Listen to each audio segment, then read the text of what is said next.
And thank you for joining us for our webinar today.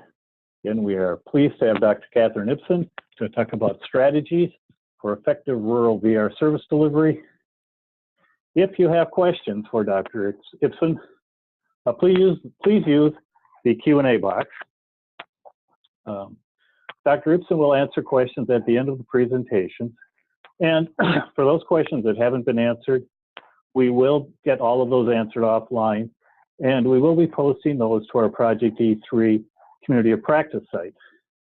And information about getting access to the Community of Practice site, as well as obtaining CRC or CRU credits, will also be shown at the end of the presentation. I'd like to note that, as I've said, Project E3 is the sponsor of this webinar, and Project E3's intent, you can read the slide, but it truly is to improve the capacity of our state VR agencies to address barriers to VR participation. The target is historically underserved groups of individuals with disabilities from low-income communities around the country. There are a number of sites around the country where Project E3 is working. And as is noted, we've been testing transportation ideas, service ideas, etc. So,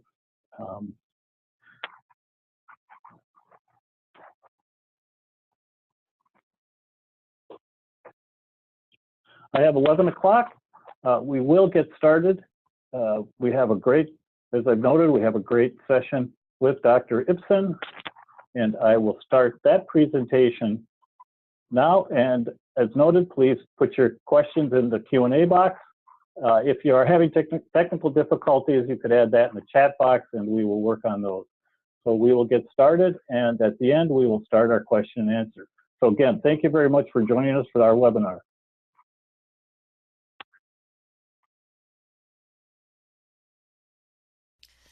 Good morning, and thank you for joining the webinar, Strategies for Effective Rural VR Service Delivery. So before I get started, I want to thank the E3 project for inviting me to present about barriers and strategies related to rural VR service delivery. I'm excited to be here. I'd like to introduce myself. My name is Catherine Ipsen, and I've worked at the University of Montana Rural Institute for Inclusive Communities the last 25 years. For the bulk of this time, I've done employment-related research as part of the Research and Training Center on Disability in Rural Communities, or the RTC Rural. I must at this point say that RTC Rural and most of the projects that I've been involved in have been funded by the National Institute on Disability, Independent Living, and Rehab Research, or NIDLR. So, although I've worked in various domains, including health and independent living, the bulk of my research has focused on employment within the VOC rehab system. And I plan to share some of the VR-focused research that I've engaged in over the last 15 years in my presentation today. This first slide shows a map of the U.S., and in dark green are the rural or non-core counties. And I just wanted to start off showing this just to show you how vast an area that we're talking about, particularly in states like Montana, North and South Dakota, and so forth, down kind of the center of the U.S. There's just this great vast amounts of rural areas where service delivery looks different in the VR system just based on these distances. I also wanted to share some basic demographics about rural places before we got started. So data on the charts on this slide come from the American Community Survey.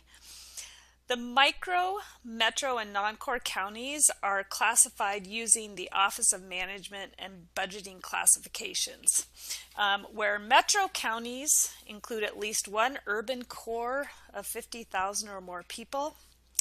Micro counties include an urban core of 10,000 to 50,000 people. And then non-core counties, where this is the focus of our research, are counties with an urban core population of less than 10,000 people. So there's just not very many services available. They can be characterized by pretty isolated places in certain circumstances.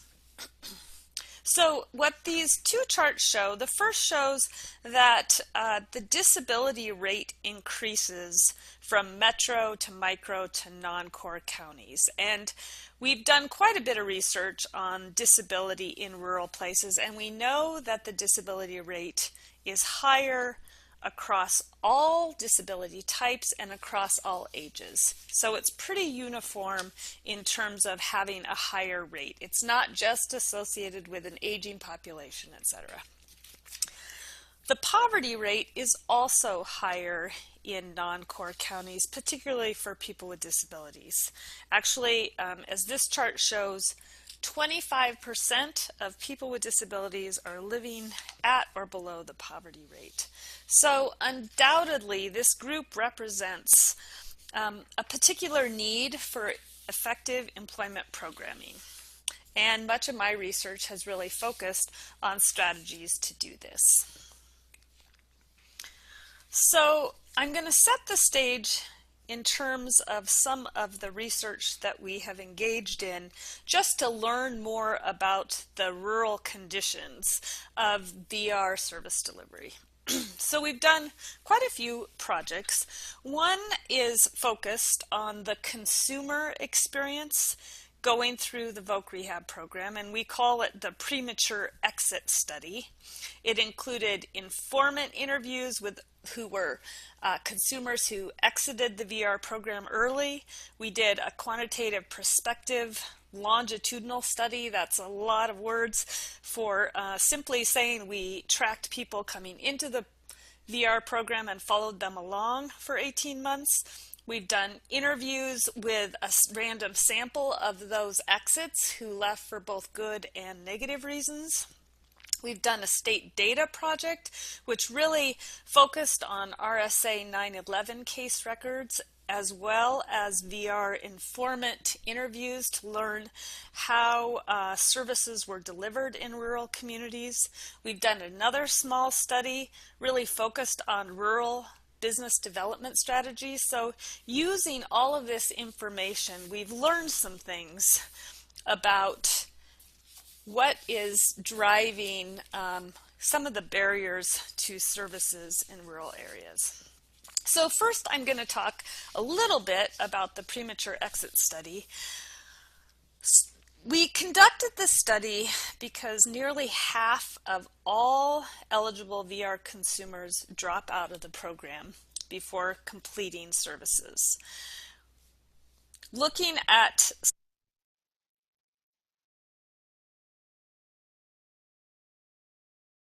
some of the RSA 911 data, VR spends approximately $365 million annually to serve these clients who end up dropping out, and this is direct costs as opposed to program costs, which are kind of captured and hard to quantify on a case basis. So that number is likely well below what it actually costs to serve people who drop out.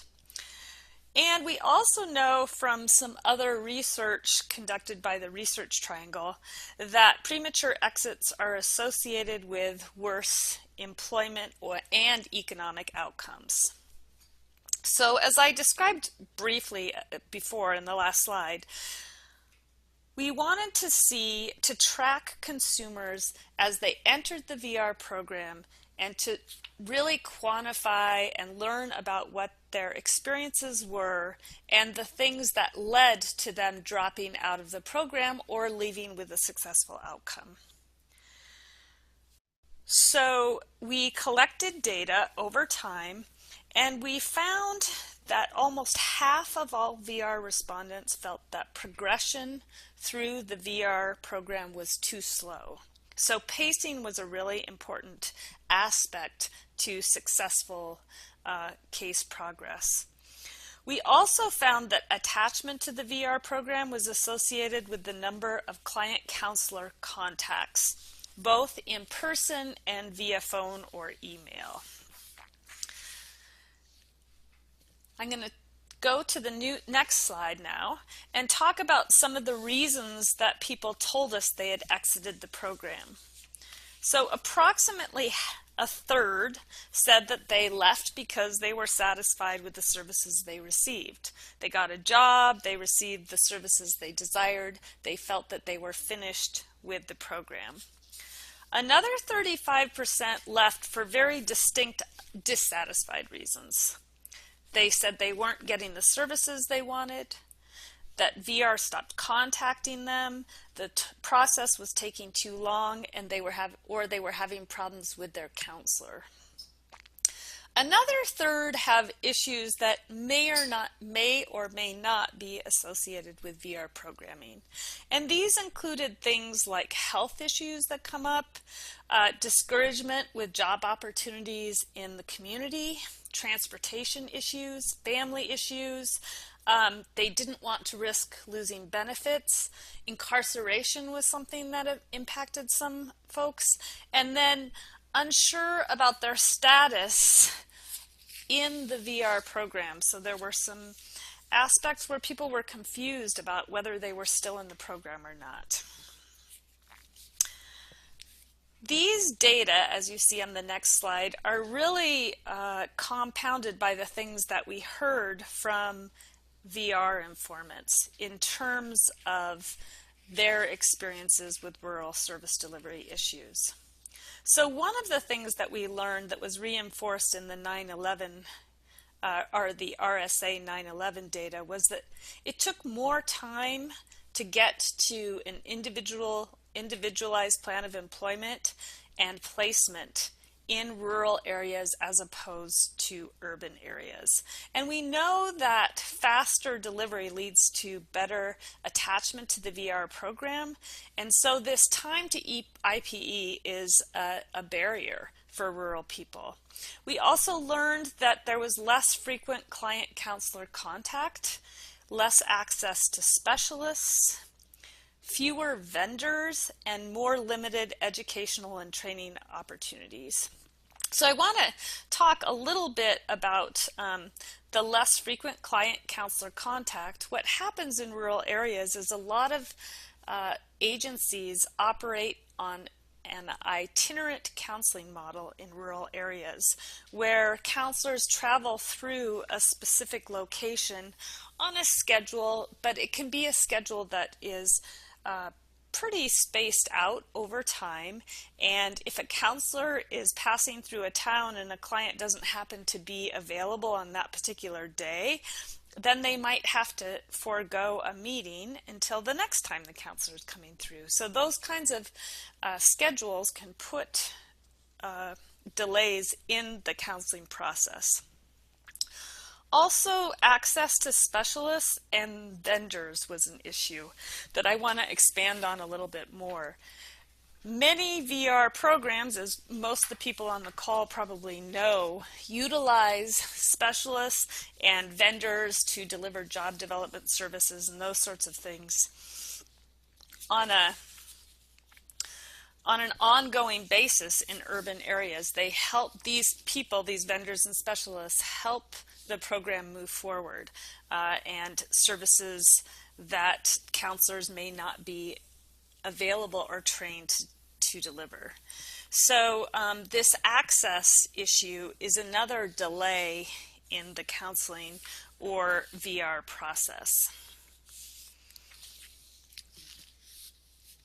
Rural employment issues were another thing that was highlighted in the interviews. That while urban areas you can establish a relationship with the business and then place multiple people, it was much harder to establish these kind of business networks in rural areas. Personal communication was very important. If the itinerant counselors weren't in the community or known in the community, it was hard to develop these kinds of relationships. Vendors did not serve the rural community, so there was no one with the the community presence that seemed to be needed to establish business connections. Harder to access appropriate training for the rural client. They may not have appropriate training in their location, would need to travel to get that training, and that was an added barrier. Fewer job opportunities, so it was harder to accommodate a client choice. And then another thing that was brought up in some of these interviews was closed doors due to reputation or family history. That in rural areas, once you burn a bridge, it's hard to rebuild it. Whereas in an urban area, you can kind of walk away from one business and walk into another one. So that was an issue, a challenge that was highlighted for sure. So having set the stage of some of the rural barriers, I want to move on to some of our work to develop strategies to improve rural service delivery. For the presentation today, I'm going to talk about 3 strategies. The first is to increase the use of telecommunications, both for counselor-client communication, but also to expand economic opportunity. We're going to also look at expanding rural capacity by looking at strategies to improve vendor availability in rural communities, and then also expanded economic opportunity in terms of rural business development strategies, and also to utilize self-employment more fully as an economic or work outcome. So first we're going to turn to telecom and social media. We found that alternate methods of communication, such as email, text, and video, really do help keep people engaged in services, even if they aren't participating in face-to-face communication. We also know that alternative methods of job exploration are important, and that we have learned that counselors are not very comfortable with these, such as using social media to market yourself or to use social media as a strategy for finding employment. And the barriers that counselors have told us about are based on knowledge and capacity, ethics concerns in terms of how to use different technologies appropriately without violating counseling ethical guidelines, and lack of telecommunications use policies at the VR agency. So we have developed some strategies to help with this, including the Telecom Toolbox and social media policies. And I'm going to just give you a tour of these as a way that you might utilize some of these resources in your own agencies. So first we're going to look at the Telecom Toolbox. And the toolbox has 4 major sections that can be used to expand services and overcome counselor and consumer reluctance and lack of knowledge using online resources. So the Telecom Toolbox is really broken into several sections, including communication, online career development, ethics, and then there's also a blog that has a variety of articles that focus on different online job development strategies and communication strategies.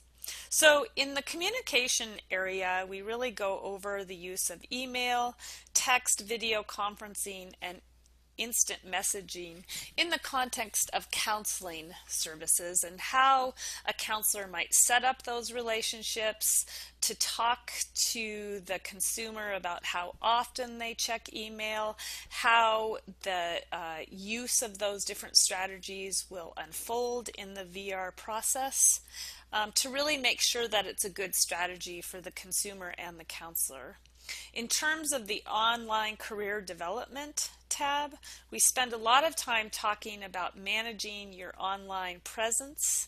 So the consumer may have things that they've shared online that need to be improved or some content that may need to be replaced or removed. So we talk about some of those strategies as well as active job search online.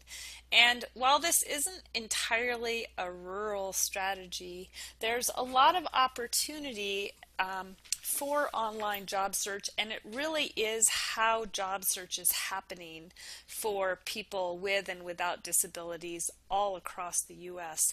And we found with some of our baseline research that counselors were a little bit behind the game in terms of using this strategy with their counselors, and we really wanted to make sure that they had the tools to do that effectively.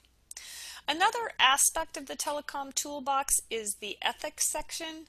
So the ethics section covers things like using distance communication, using social media, informed consent processes, so that a counselor, if they're worried about using telecommunications, has those options available to them. And then more recently, we've really used blogs as a way to keep up with the changing pace of telecommunications. That is one of the difficulties with exploring this kind of research or conducting this kind of research, is that it's a moving target, and there's always new platforms, new strategies, and new ways of doing business online that we have to continually be thinking about. If you are interested in checking out the Telecom Toolbox, the address is www.telecomtoolbox.org, and it is included at the end of these slides in some of our references. So if you're interested, I welcome you to check it out. Okay, I'm going to now turn to social media policy elements. We did a study looking at various VR policies related to social media, if they had any, and we found very different elements in each policy, but drawing on the literature, we identified 6 aspects that we felt were important to be included in a comprehensive social media policy. And these including the policy scope, so some guidelines about use at both the agency and counselor level. Consumer awareness, so how do you inform clients about risks and benefits of using social media, including risks to their own confidentiality. And this was usually related to how consumers engaged on a VR social media account, not necessarily an account where they've friended a counselor. Acceptable use policies, so agency expectations in terms of how social media is used, how counselors use it to interact with clients, monitoring procedures, and then disciplinary actions if people are using social media inappropriately. An example might be an agency says not to friend a client and a counselor does, and what happens, they may lose their social media privileges at the VR agency. Account management, how the agency and employees create and maintain and close different social media accounts. Confidentiality, and this was a big one, but how the agency and counselor will minimize risk to confidentiality, and then what they will do if a confidentiality breach happens, and what are the steps in place to make sure to minimize that issue. Finally, our ethical guidelines. So what does the agency consider as appropriate postings? And then in terms of professionalism, steps to do no harm. So what are the guidelines that the agency really aspires to share broadly? So interestingly, we coded 22 policies and 1 guideline, and we found that only 2 policies actually included all 6 policy elements in any kind of comprehensive way. And only one policy acknowledged the role of social media as a tool for consumer job search. So most of the agency policies are related to how the agency might use a social media account to maybe post about an upcoming job fair or those sorts of things, and really does not address social media as a strategy for engaging in job search, and does not really talk about steps that a counselor might utilize to help a consumer really capitalize on that opportunity in terms of showcasing their skills and applying for jobs. So we were a little bit surprised at the lack of use, and it really confirmed why counselors may not be using social media effectively in consumer job search activities.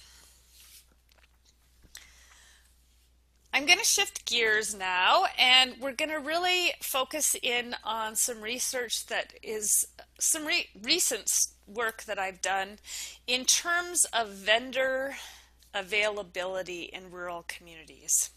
So we know that most VR agencies utilize vendors to deliver job development services. And when we were interviewing agencies about vendor availability, we found that approximately 50% of agencies had areas in their states that were unserved. And I might add that we interviewed almost half of the VR agencies across the US. So this really represents a good number of agencies and vendor availability for them. So what we found is that when vendors were not available in a particular area, say a rural community, VR counselors were typically asked to provide those services, or clients really didn't receive services, that there weren't services available. This introduced delays in services sometimes due to itinerant schedules, and reduced opportunities for community connections, where a vendor often spends time in communities to develop relationships with business owners, etc. So lack of vendor availability was really identified as an issue. When we interviewed agencies about how they paid vendors, we learned that approximately 80% of agencies use a model called results-based funding. And results-based funding is something where vendors receive a set fee for meeting a certain milestone. Let's say it's job placement or 30 days on the job. Results-based funding really was a model that came to attention in the early 2000s, and it was a way to get to outcomes more quickly. VR agencies were feeling like consumers were languishing in services, vendors were continuing to bill for hours without any kind of foreseeable progress in the case. And so results-based funding really was meant to incentivize getting people on the job more quickly. And based on our research in terms of pace of delivery services, this isn't a bad thing. And what we do find is that it does result in higher rates of competitive employment and lower overall costs as vendors are incentivized to move cases forward. One thing about results-based funding, however, is that it shifts financial risk from the agency to the vendor. That the agency is only paying for results and the vendor is only getting paid for results, and so it essentially, a vendor can make a lot of money if they do their job very well and get people placed quickly, and they'll make not as much money if they aren't as effective in meeting those benchmarks. The payments are based on average costs, and there's a mechanism where agencies will figure out how much on average it costs to get a person to employment, and they will set their rates based on that average cost, whereas people that take longer, the vendor will get paid a lower rate, and people that are easier to place, the vendor will receive a higher rate. And then overall, in general, the idea is that vendors will get paid a fair amount on their caseload, or their total caseload.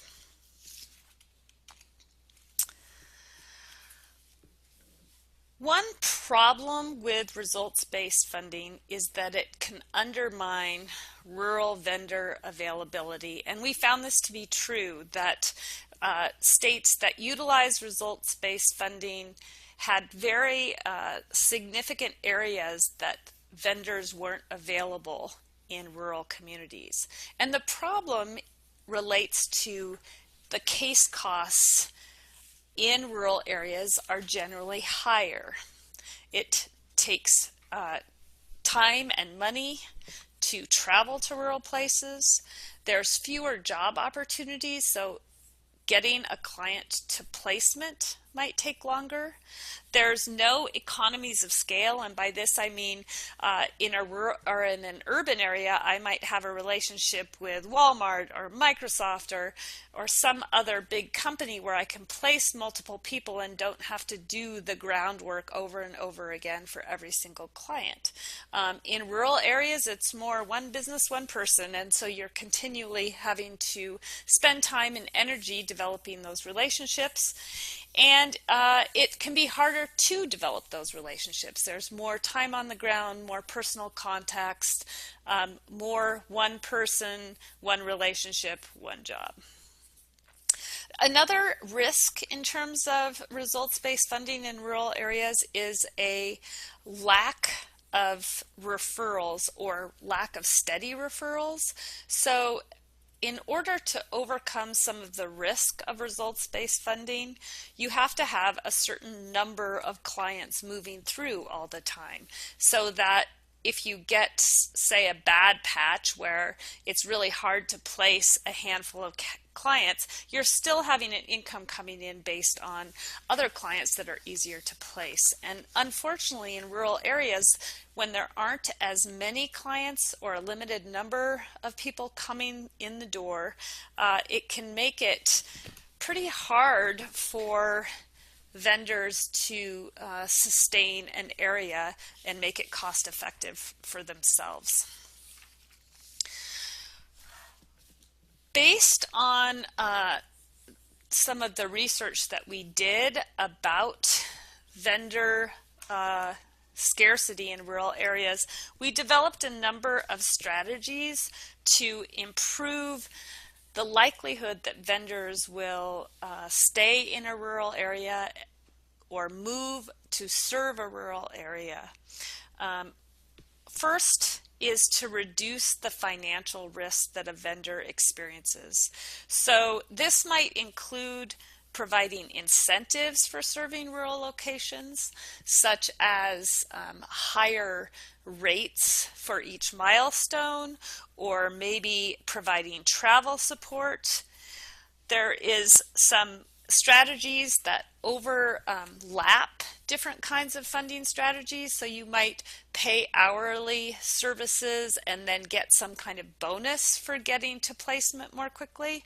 So some shared funding models, or providing a guaranteed level of referrals or monthly fixed payments. So first and foremost is strategies to reduce the financial risk to serving rural areas.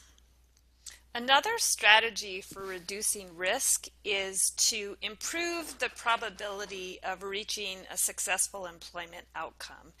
And informant interviews revealed a couple of strategies to do this. The first and foremost was to hire rural community insiders with established community connections. So these people knew the business owners and had a personal relationship with them to build job opportunities. Another was to establish payments for non-traditional employment options such as self-employment or at-home contracts, which essentially expanded the opportunity, the economic opportunity for job seekers.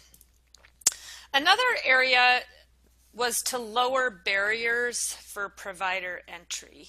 So first of all, to allow small or independent contractors to serve underserved locations with some waived or loosened requirements.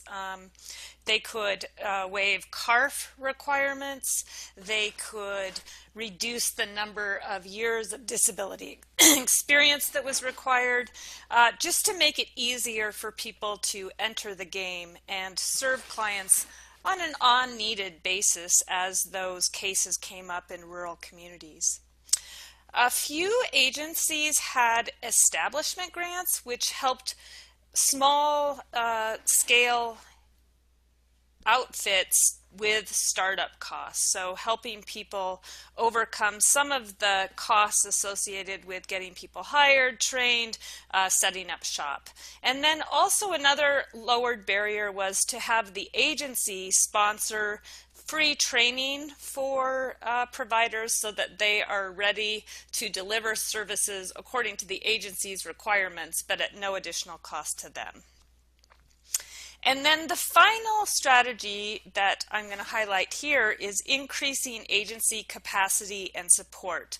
So there was expanded agency vendor collaboration, such as the agency helping or sharing with job leads and vice versa, so that there was a more collaborative approach to getting people placed. From a separate story, we examined rural business outreach strategies, and these seem to fit with some of the strategies to improve rural services.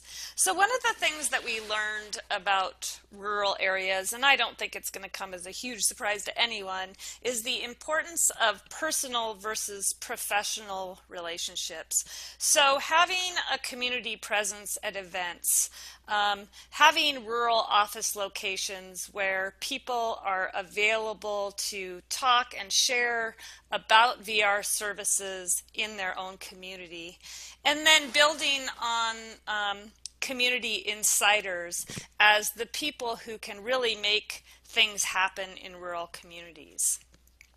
Another thing that was brought up, and it's such an important thing the more rural you get, is the community reputation that is built in the short run will follow you for a long time. It's very important to have a long-term face of VR that is positive in the community so that you can really develop that trust and respect. Part of that is strengthened by the dual customer approach, where the VR agency is actually the human resource expert in rural communities. As we know, the smaller the business, the fewer people dedicated to human resources kinds of issues. And a lot of times small rural businesses are under-equipped or under-experienced supporting people with disabilities, and VR can play a very strong role in assisting them with that. I'm going to spend the rest of my presentation time focusing on self-employment as a very important rural alternative to traditional paid employment. So this chart shows self-employment rates in the U.S. And for the U.S. population, the self-employment rate is 9.4%.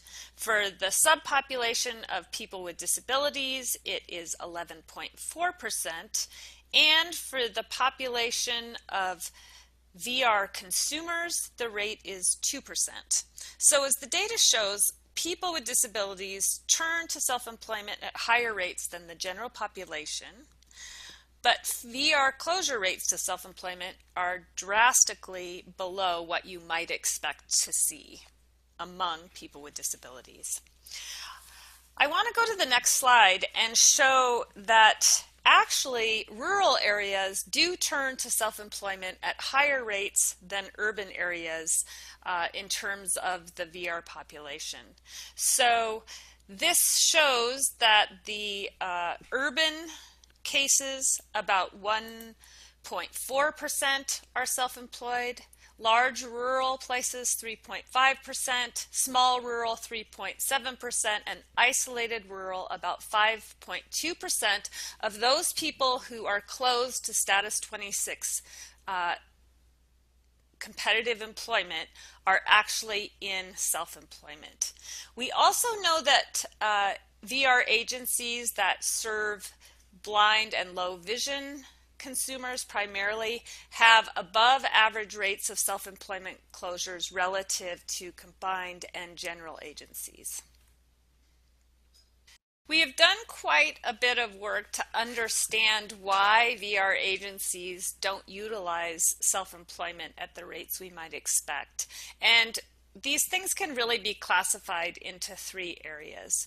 The first and foremost is that counselors don't feel prepared to assist clients with self-employment exploration.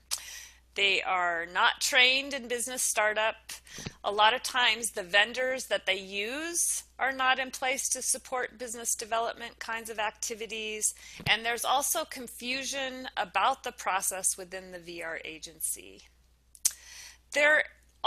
We also heard about concerns that outcomes would not result in viable employment businesses. And what we found when looking at VR case records is that this did not pan out. That if you took the subset of people who were closed to self-employment and compared them to the people who were in competitive employment closures, we found that VR self-employed clients earned comparable wages to those in competitive employment. They earned significantly higher wages, and they worked significantly fewer hours. So essentially, they were getting more bang for their buck in terms of the hours that they worked and the wages that they received. Counselors also expressed concerns about case costs, that case costs for self-employment would be higher than traditional employment placements, and that did in fact turn out to be true. The costs of purchased services were significantly higher in self-employment cases. I am not sure if that has to do with the caseload and that maybe people that turn to self-employment would be more expensive to serve in the first place. That remains to be explored, but it is a true statement that case costs will generally be higher for a self-employment closure. Using this information as a backdrop, we really wanted to figure out how to address some of the barriers that VR agencies experience regarding self-employment. And this has taken a couple of different formats. Some of our past work has looked at vocational rehabilitation self-employment policies, and our more recent work has focused on a pretty comprehensive self-employment guide for VR counselors and consumers to use while they go through the VR self-employment process. The guide is free for anyone to use, and it can be found at vrselfemployment.org. The guide includes self-guided content. Some of the material is shown in a slideshow format where there's bulleted items, so it's easy for people to follow along with. There are business owner interviews that are the basis of audio and video examples throughout the guide. There's a number of companion materials such as examples, worksheets, accessible versions of all the chapter material, and the site is fully accessible. So before I shift gears and show you some screenshots of the guide just to orient you briefly about it, I just want to highlight the partners involved in developing it.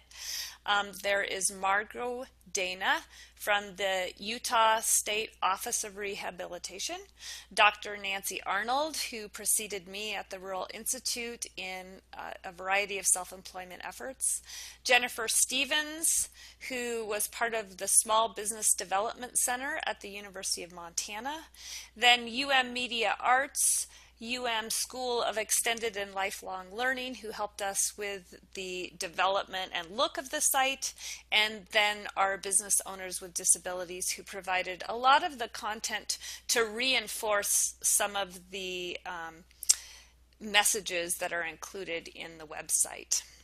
So I'm going to the next slide, and this slide is just a screenshot of the main page. The guide includes 8 chapters.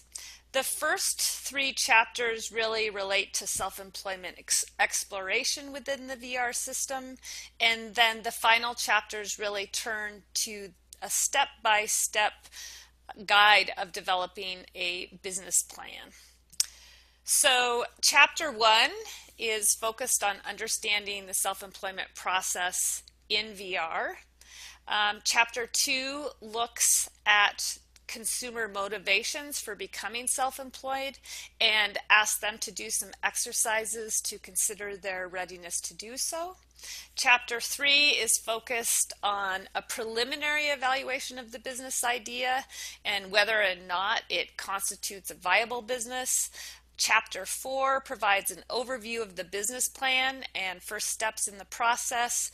And then chapters 5 through 7 lay out the steps for preparing the business plan, including marketing and financial information.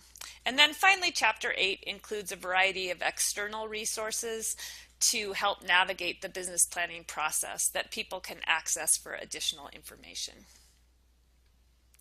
This screenshot of the first chapter is meant to highlight where the videos are for each chapter. Business owner views told us about their experiences starting a business with VR. And for each chapter, we include a video focused on that particular chapter content and the business owner's experiences with it.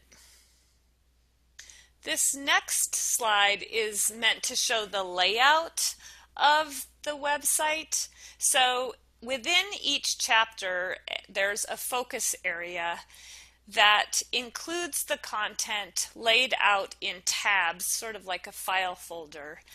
The introduction tab has just a brief overview and allows people to link to PDF accessible versions of all the different examples and content included in that chapter in case they want it for reference as they go through the chapter, or if they don't want to engage the chapter with multiple clicks, etc. This next slide shows a screenshot of what you might see on the Myths tab. It provides a brief overview of myths and realities of starting a business. And then if you see the 2 little buttons below, these are slideshows about myths and realities and a quiz that people then can further access more information about that topic. If I had pressed the myths and realities button, this is the slideshow that would have shown up. It's 9 slides, and it just goes through a number of different myths and realities related to self-employment. So on this one, the myth is self-employment is my vocational goal, and the reality is self-employment is a way to meet a vocational goal. It is not, however, a profession. And as you can see, there is a audio section at the bottom of that myth that really talks about a business owner's perspective as they entered the program in terms of that vocational goal versus profession content. I also wanted to highlight some of the worksheets that we have available for download on the site. So these ones are worksheets about business feasibility, and they're worksheets that people can download and fill out and return to their counselor if they want to, but it really talks about the basics of starting your business. There's worksheets about your business, there's worksheets about you, and then on the next slide there is actually a worksheet on doing startup costs and how to estimate those. I wish that I could show you some of this information interactively, but for instance, on the startup costs page, the worksheet actually does all the calculations for you. So on table 1, which focuses on materials and supplies, you can type in shelving and the supplier and the units and cost, and it will tally the total costs and also pull that into a worksheet at the very end that actually is a master total of all the different kind of startup costs you might have. So right here we showcase materials and supplies, but there can also be things like licensing costs, inventory, signage, equipment. The list is very comprehensive to really help people get an idea that is accurate in terms of startup costs. Finally, I wanted to show you a couple of additional features of the website. The first is the resources by chapter section. So for every single chapter, we have included all the resources included in that chapter so people can easily access that without going into each chapter if they've forgotten something, to download something, or they want to check back on a specific resource, they can get it there. And then on the next slide, we also have included a variety of additional resources that are not necessarily included in the chapter, but that people can utilize for additional information focused on business development resources, funding resources, some resources directed to veterans and tribal members. If anyone on the call has an interest in self-employment, I really welcome additional input on the resource and would love it if people would look around and see what it has to offer. Our next steps regarding upcoming research on the self-employment guide really is focused on translating it for vocational rehabilitation programs on reservations, so a tribal version, and then also learning how it is used in practice. So we're doing some interviews with counselors and consumers and iteratively updating it based on their input. I want to thank everyone for participating and hanging in with me on this presentation. I want to acknowledge that the research described was all supported by the National Institute on Disability Independent Living and Rehab Research within the Administration on Community Living, U.S. Department of Health and Human Services.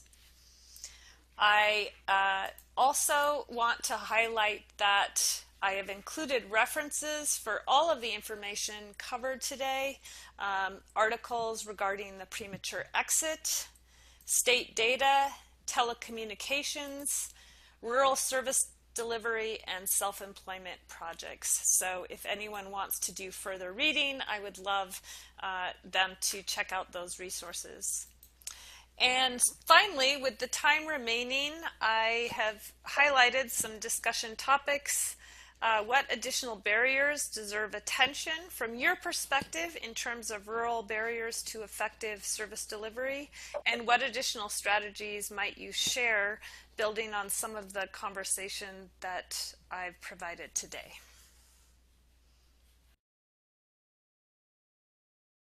Thank you, Dr. Ipsen.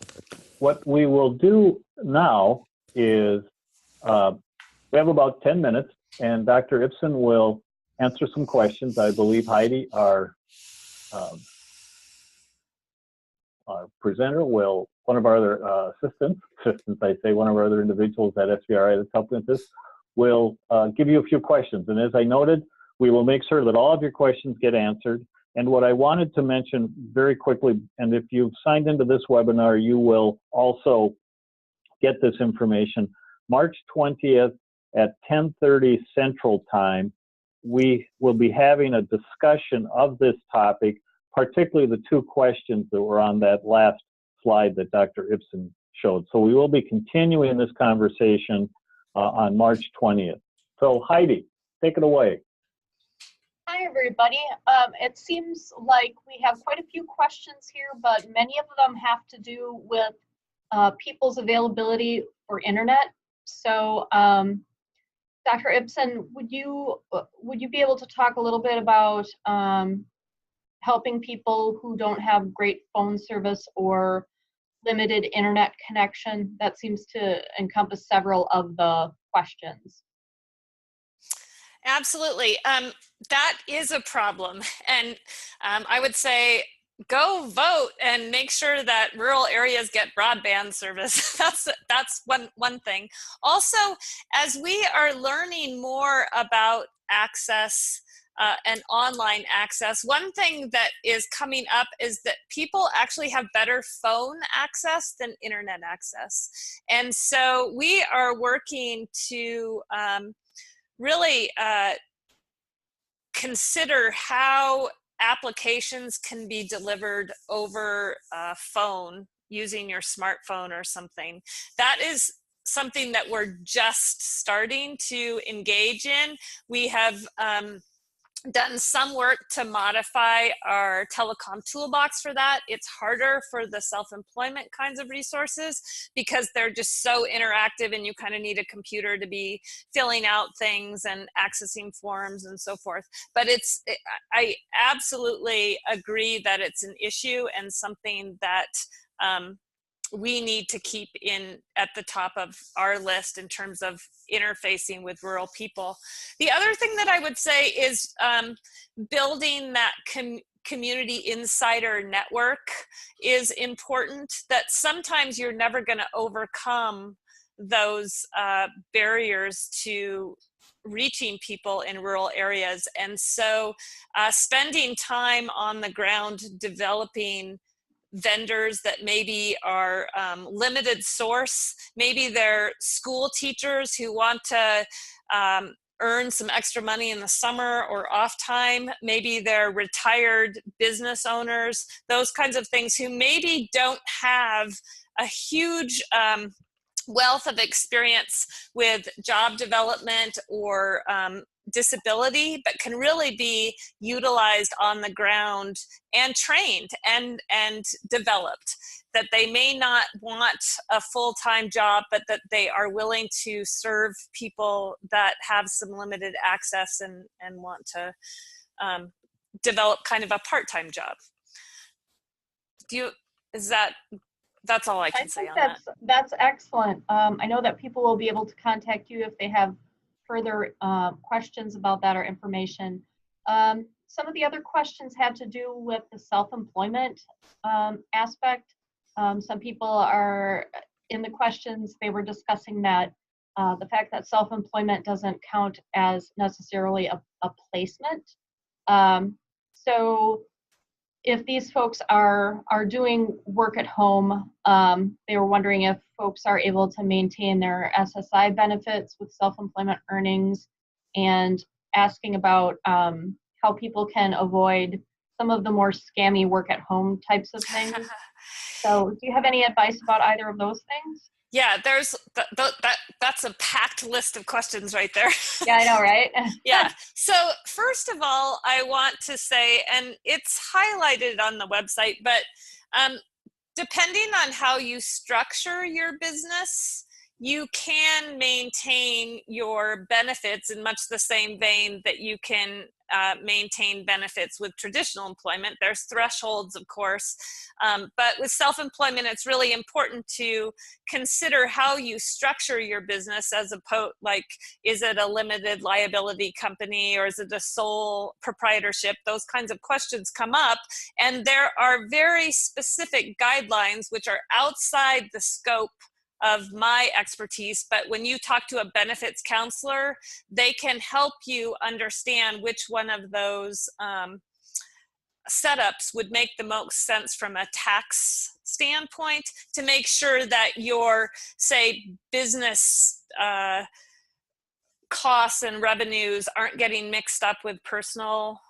revenues and so forth. And the thing that's counterintuitive to me, but just mark my words because I've been talking to a benefits person, is that sole proprietorship is a better way to make sure that you can kind of keep those costs and things separate. So you can do that. Also, in terms of supporting that as a competitive employment outcome, that self-employment, so long as people are earning similar wages and so long as your agency is supporting that as an employment outcome, that you are essentially drawing a wage. It's not a hobby. It's you are working to have that be a job, a viable employment option that will fit. I think that it is more complicated with some of the new WIOA requirements and how those are going to pan out. So I can't speak with authority on how those decisions are going to be interpreted. But I do think, well, I know that self-employment is still an option for closures. So I guess I would ask those questions of, agency, RSA level people about how to accommodate that.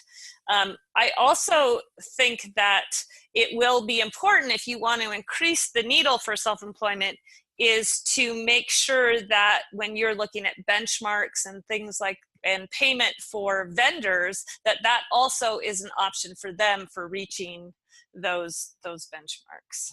And I'm not sure if I got all I think that's great. Real quick, Heidi, this is Terry. Dr. Ipsen, we're right at the top of the hour, but Dr. Ipsen, would you be able to stay on for, say, another 10 minutes or so? Sure. Okay, let me put up a slide that just gives people the CRC information and that type of thing, and we'll do that for a couple of minutes and then we'll come back. We're done at the top of the hour. If some of you are able to stay on, Dr. Ipsen is available to answer an additional question. So let's see. Okay, so again, for folks, anyway, we'll just go with this.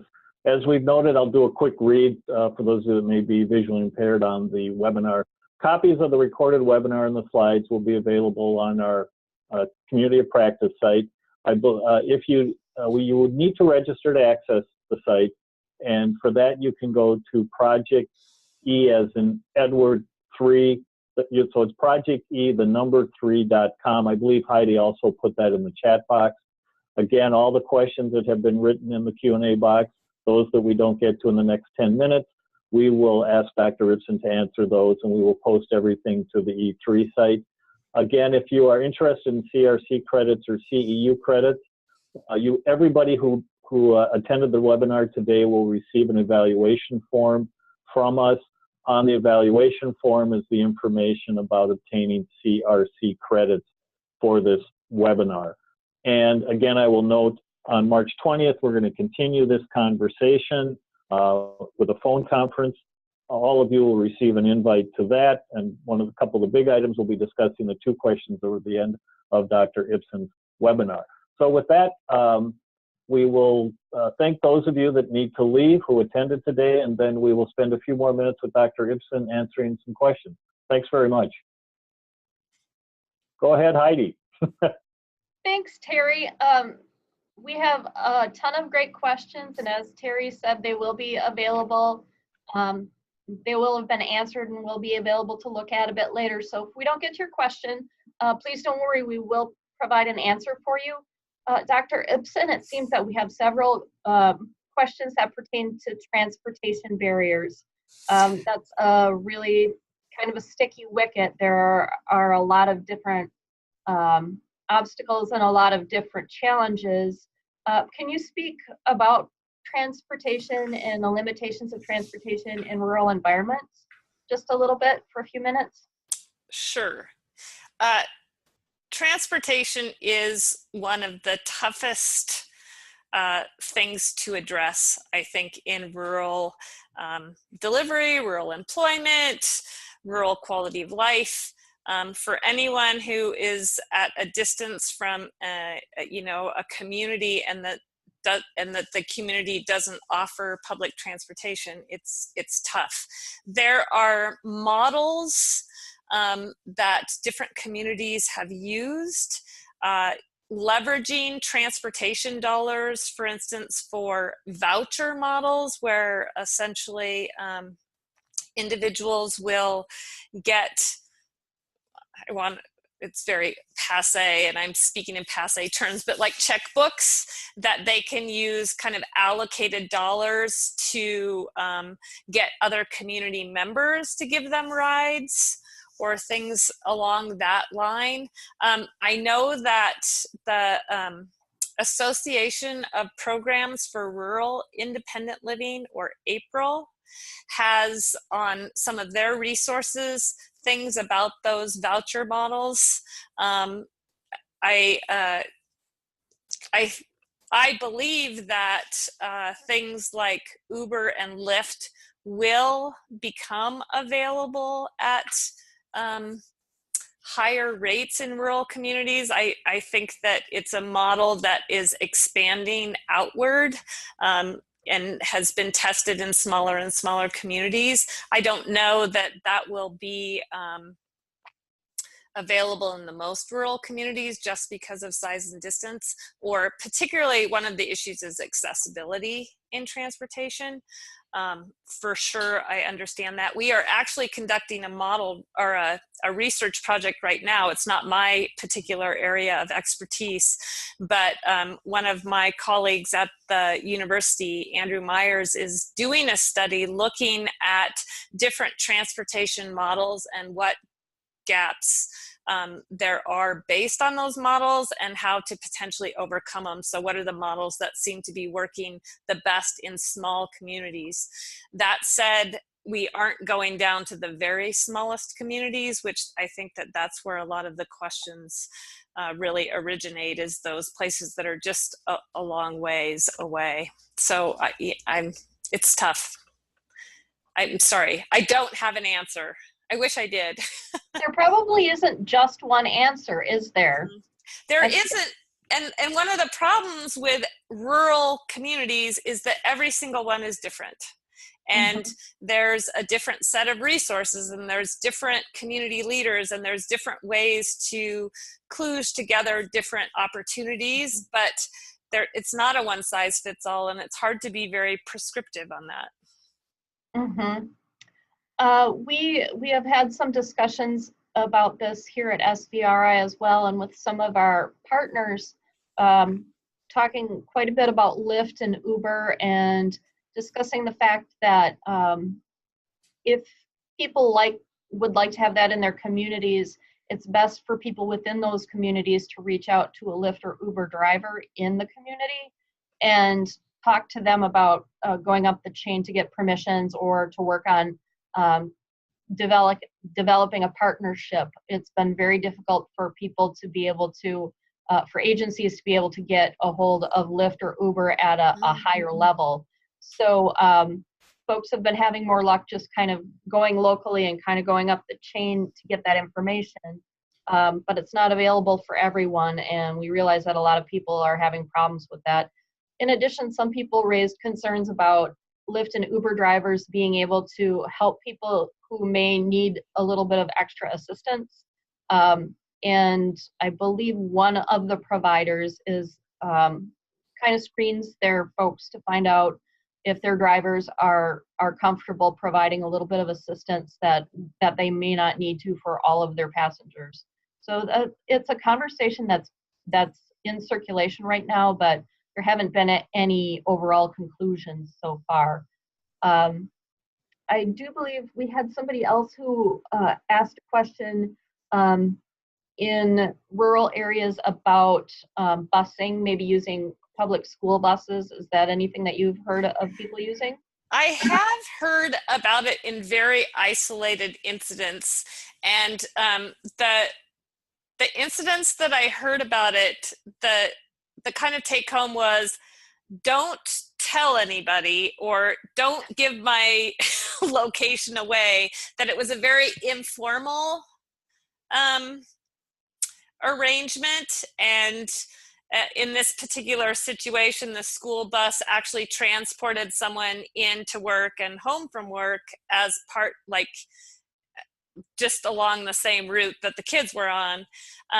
And it was something that worked kind of in the community, and the community was good with that, but it wasn't something that that person really felt that for liability reasons and all sorts of other things, that was necessarily something that was going to work in a broad way. But I do know of different arrangements that VR has done with sorts of van pool kinds of things, where there's, you know, some support for trying to arrange those or figure out someone to pick up a person to go to and from work, and that at least in the short run, until the job was kind of established, VR would pick up the costs of covering that, and then the person would be responsible. But informal relationships to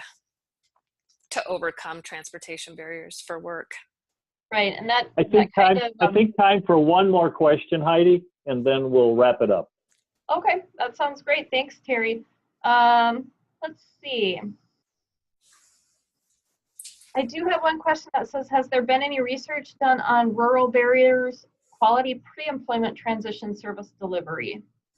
That may be a little bit more of a narrow question rather than opening a giant can of worms. So, well, I don't know of a lot of research yet. It's pretty early in the game. The one thing that I have heard was from vendors that the delivery of pre-employment transition services was something that they saw as opening up an opportunity for them to serve more rural places, that they could essentially overcome some of the risk associated with providing that kind of results-based funding job development services with some more ongoing pre-employment transition services with kids. And so that essentially they were kind of developing a steady stream of funding that would kind of help offset some of that risk associated with a small number of referrals for jobs. Well, great. Thank you. I think we'll wrap this up. We talked about an additional 10 minutes, and we've hit our 10 minutes. I suspect Catherine would love to talk about this all day long. So obviously, I feel like I'm in a hot spot. Yeah, well, that too. Topic of great concern. A couple of things I'd love. Thank you, everybody who attended, who is still on. We had a wonderful chat conversation, lots of questions. Again, I would encourage you to join us on March 20th as we continue this conversation. And the other piece that we're beginning to develop on our E3 site, our community of practice, is also discussion questions that people, so instead of having to be on the phone call, you may have an opportunity to log in and comment or have an opinion on a discussion theme. So we're working on building that up, and this may be a really good piece to help us get started on that, as well as the conversation we'll have on the 20th. Again, would like to thank everybody who attended. Dr. Ipsen for a great presentation, again, March 20th. And we also have a webinar in March. The date's escaping me at the moment. Heidi may have it at her fingertips. Molly Sullivan will be doing an overview around benefits analysis. It will be a good particularly for those in your staff who might be new to VR or are interested in kind of updating some of their general knowledge of benefits. That will be our webinar in March. And again, it will be tied more specifically to our, as I noted earlier, our target population of low-income individuals with disabilities living in high poverty communities. So thank you very much, everybody, and hope to see a lot of you at either our discussion group or our next webinar. So that we are done for today, and good luck, everybody. Take everything you heard that Catherine gave you today and implement something. So thanks very much, everybody. Bye.